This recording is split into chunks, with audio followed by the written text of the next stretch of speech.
How's it going, folks? I'm Cameron Laughlin. And I'm Mason DePriest, and this is Playing to the Whistle. In today's show, we will go over the Sulphur boys basketball team and how they performed so far this year. Then we will talk about why we think LSU quarterback Jaden Daniels should be the last one standing in Heisman voting. After that, we'll stay in Baton Rouge and talk about Malik Neighbors and why he should have won the Biletnikoff Award. And finally, we'll talk about Juan Soto's trade to the Yankees. The Sulphur boys basketball team has started their season off on a good note. They should hold a record of 5-1 with 2 big wins over St. Louis Catholic and DeRitter. I sat down with some players and head coach Adam Coleman and asked them about the season. Check it out. The Sulphur Golden Tornado basketball team is coming off a season full of success. With a record of 34-12 and a quarterfinal appearance, Coach Adam Coleman talks about the challenges the team will overcome this year. Basketball is a long season, and there's always adversity around the corner. Injuries is always something that we have to face, and there's just a number of things.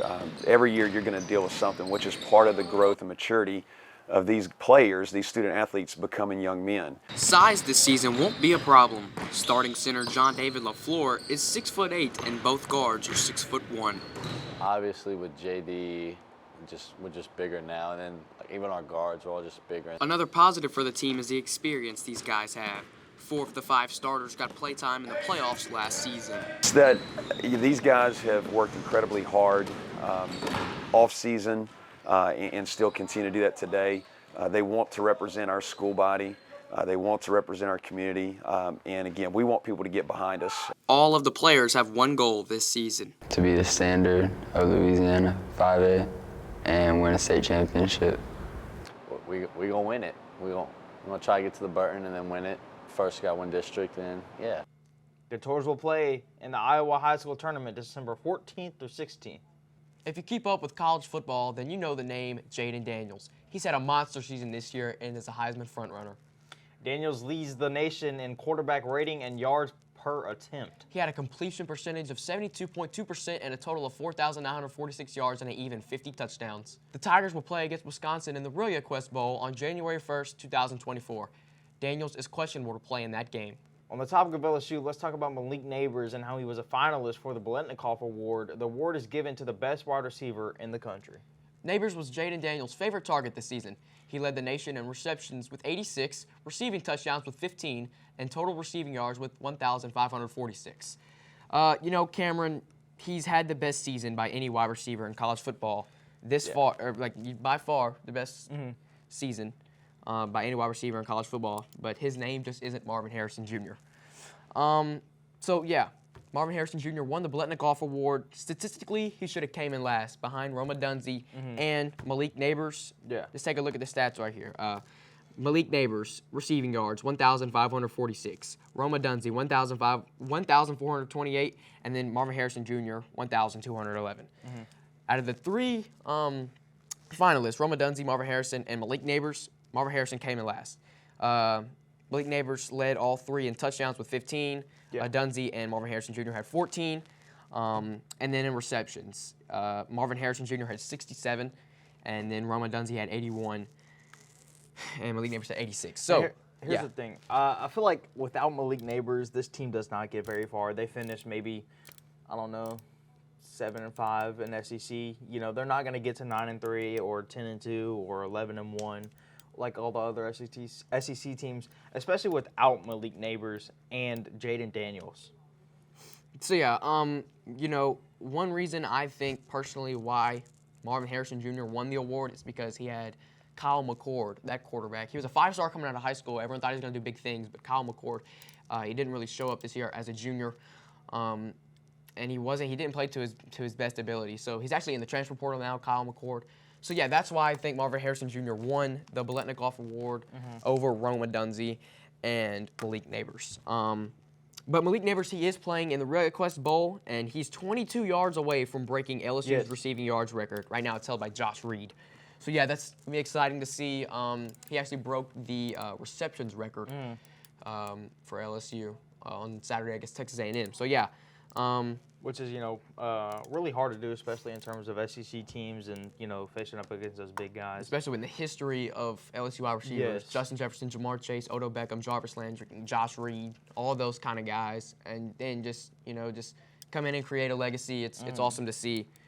It's awesome to watch. I feel like a problem with quarterbacks or any players in general, 5 stars are normally a little overhyped coming out of high school because they have to get used to the adjustment to college football and to the NFL. The defenses, yeah. Yeah. But as a junior, I think you should be able to, be adjusted. And unfortunately, Kyle McCord was not. Yep. So Marvin Harrison Jr. wins the Biletnikoff Award. Roma Dunze and his team is in the playoffs, and LSU is playing in the Real Quest Bowl. And in Ohio State, Marvin Harrison Jr., he's playing in a bowl game against number 9 Missouri. So let's move to MLB. As of December 6, 2023, Juan Soto is officially a New York Yankee. In a 7-player trade, Soto and Trent Grisham have been acquired by New York. The San Diego Padres received a total of 5 players in the trade. 4 of them were pitchers. Michael King, Drew Thorpe, Johnny Brito, Randy Vasquez, and catcher Kyle Higashioka were all acquired during the trade. That's a lot of pitchers, Mason. Yeah, that's a lot. and they're desperately needed. Yeah. The Padres, they need pitchers because Cy Young Award winner Blake Snell and Seth Lugo, they're expected to depart in free agency. So, yeah, the Padres, they desperately need pitchers, and they got them in the trade. I think that really is almost honestly like a ego boost to these two guys, Juan Soto and Trent Grisham, because 5 players are getting traded for you. That's 4 pitchers, 1 catcher. That's a lot of people, especially when pitchers are the center of baseball. They're standout players and everything. It's important. Yep. So Juan Soto, let's take a look at his 2023 season stats. He had 568 at-bats, had an average of 275, had 156 hits, 109 RBIs. His on-base percentage was .410, and he had 35 home runs. Speaking of home runs, Yankee Stadium they have the highest percentage of left-handed hitter home runs, and Juan Soto is a left-handed hitter. Yeah. So I'm really excited to see how he adapts to New York and the stadium there at Yankee Stadium. Soto is one of 4 hitters in the MLB who walked more than struck out. He had 132 walks and 129 strikeouts. That's huge. So Juan Soto and Trent Grisham to the Yankees. So the Yankees outfield rotation with Juan Soto in right field, Aaron Judge in center field, and then free agent they got from the Boston Red Sox, Alex Verdugo in left field. It's rare to see the Boston Red Sox and the Yankees trade.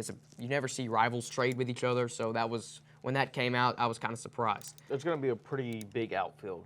Yeah, and possibly, they can move Juan Soto to that designated hitter position because they have Giancarlo Stanton, and Juan Soto really isn't good on defense. I'm not saying he's bad. He's an athlete. He can go make plays. But I think he's not the best Giancarlo that you're Stanton, looking for, yes. yeah. And so if you move, especially if he's hitting good, Juan Soto to DH, he's an all-star outfielder. And, you have Aaron Judge at center field, be able to cover most of the outfield. So. Yeah, so I read something that said on Twitter. Actually, it said it was the manager of the Yankees baseball team. It said if opening day was today, Aaron Judge would start in center field. So it's really likely that Aaron Judge is going to be the starting center fielder for the Yankees this year, not in right field. So yeah, Juan Soto to the Yankees along with Trent Grisham. Yankees, they did not make the playoffs last season, and it's time for them to win a ring. So, and that's what they're aiming for with Juan Soto coming in. So huge move for the Yankees. That's all the time we have for today, folks. We'll see you guys next time on Playing to the Whistle.